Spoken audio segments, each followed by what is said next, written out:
शहर की भाग दौड़ भरी गलियों में एक खामोश रात ने अपनी चादर बिछाई थी। इंस्पेक्टर विक्रम राठौर को आधी रात को एक कॉल आया और उनकी नींद टूट गई। शहर के सबसे पॉश इलाके में एक हत्या हो चुकी थी। विक्रम तुरंत तैयार होकर घटनास्थल की ओर निकल पड़े।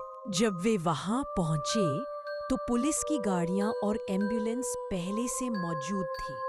लाल और नीली बत्तियों की चमक रात के अंधेरे को और भी गहरा कर रही थी। घटनास्थल पर पहुंचते ही एक अजीब सी खामोशी ने उनका स्वागत किया। हवेली का मुख्य दरवाजा खुला था, मानो किसी ने जल्दबाजी में छोड़ा हो।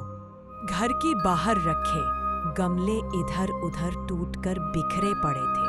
अंदर लिविंग रूम में करोड़पति बिजनेसमैन राज मल्होत्रा का शव पड़ा था। राज मल्होत्रा के शव की आंखें खुली थी, मानो जैसे किसी चीज से आखिर तक डर रहा हो। विक्रम ने चारों ओर अच्छे से देखा। हर चीज अपनी जगह पर थी, सिवाय एक टूटे हुए फूलदान के। और अब वहां फोरेंसिक टीम वाले जल्द ही अपने काम पर लग गए। पहली नजर में तो लग रहा था कि ये एक लूटपाट का मामला है, लेकिन विक्रम को कुछ और महसूस हो रहा था, क्योंकि राज मल्होत्रा का मोबाइल वहां से गायब था। अगले दिन सुबह पिछले दिन हुई वारदात की खबर पूरे शहर में आग की तरह फैल गई और पुलिस पर भी अब दबाव पड़ रहा था। मीडिया ने तो अब तक इसे हाई प्रोफाइल मर्डर करार भी दे दिया।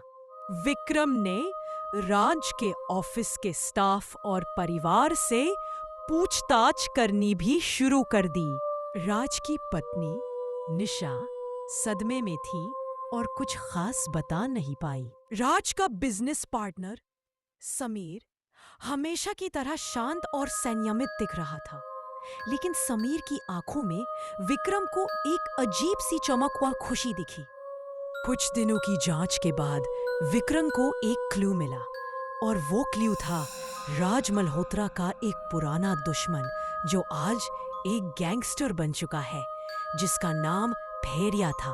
भेड़िया सालों पहले से ही जेल में था, क्योंकि राज ने सालों पहले पुलिस की मदद करके गैंगस्टर को जेल भेज दिया था। विक्रम को लगा कि शायद गैंगस्टर ने अपना बदला लिया है और राज को मारा है। फिर विक्रम ने गैंगस्टर की तलाश शुरू कर दी, लेकिन गैंगस्टर तो गायब हो चुका था। फिर एक रात विक्रम को एक गुमनाम संदेश मिला।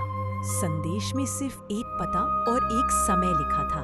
यह एक पुरानी सुनसान वेयरहाउस की लोकेशन थी। विक्रम वहां अकेला ही चल गया, अपने दल को सूचित किए बिना। जब वेयरहाउस के अंदर विक्रम पहुंचा तो उसे वहां वही गैंगस्टर मिला। गैंगस्टर वही एक कुर्सी पे बेसुध हालत में बैठा हुआ था, और उसी वक्त एक परछाई दरवाजे के पीछे से गुजरती है, और ये कोई और नहीं बल्कि समीर था।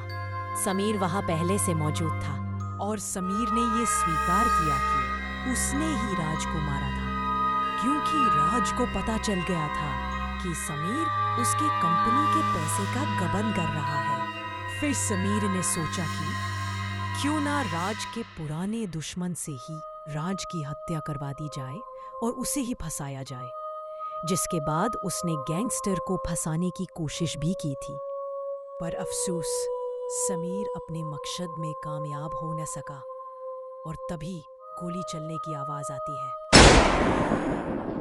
जिसके बाद विक्रम ने तुरंत अपनी बंदूक निकाली और समीर पर निशाना साधा, और समीर जमीन पर गिर पड़ा। अब समीर की सारी प्लानिंग फेल हो चुकी थी। गैंगस्टर को आजाद किया गया, और गैंगस्टर ने विक्रम का तहे दिल से शुक्रिया अदा किया।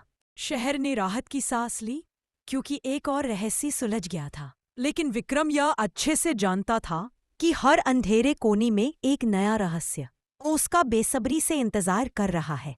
आपको ये कहानी कैसी लगी? अगर अच्छी लगी हो तो कृपया मेरे पेज को फॉलो और वीडियोस को लाइक, शेयर करना बिल्कुल भी न भूलें। तब तक के लिए धन्यवाद।